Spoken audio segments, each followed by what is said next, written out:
Alors le DAC, en quelques mots, c'est le dispositif d'appui à la coordination. C'est une équipe pluriprofessionnelle qui va pouvoir intervenir dans les situations complexes. Même si notre champ d'action est parfois plus large, on reste sur des problématiques de santé. Le DAC s'adresse à tous les professionnels, peu importe leur milieu, qui seraient en difficulté dans une situation.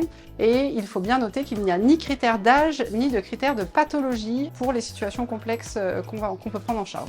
Donc on va être sollicité par des professionnels qui soit vont être en difficulté dans la situation, soit quand tout ce qu'ils ont mis en place habituellement qui fonctionne ne fonctionne pas. Et à ce moment-là, on va pouvoir intervenir soit en appui directement dans la situation, soit avec de l'information et de l'orientation, et ça grâce à une bonne connaissance du territoire et des ressources. La MRSI m'apporte un certain nombre de ressources en santé, des ressources pour connaître les services existants sur mon territoire, les professionnels. C'est vraiment un facilitateur. Et en tout cas, moi je trouve super l'accompagnement et le soutien aux équipes professionnelles et aussi aux patients et aux familles qui en ont besoin.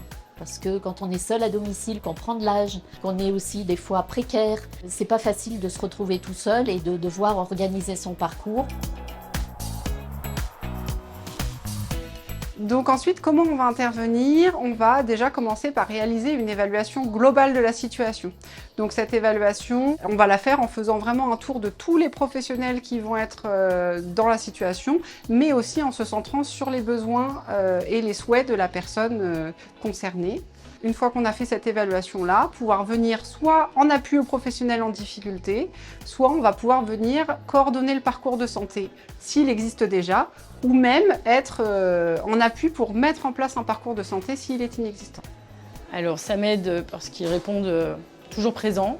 Ils ont des modes de communication qui me conviennent. On utilise beaucoup la messagerie sécurisée, le téléphone.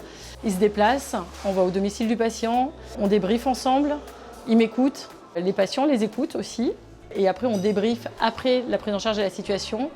Donc je trouve que cette façon de faire, cette façon de dénouer les nœuds et puis après d'avoir le feedback, du coup tout le monde est gagnant. J'apprends, je crois, ouais c'est ça. J'apprends avec eux à faire face à des situations sur lesquelles je me sentais réellement démunie. Pour moi, c'est effectivement un gain de temps en tant que professionnel et puis le fait de moins se sentir seul parfois dans des situations qui peuvent être complexes.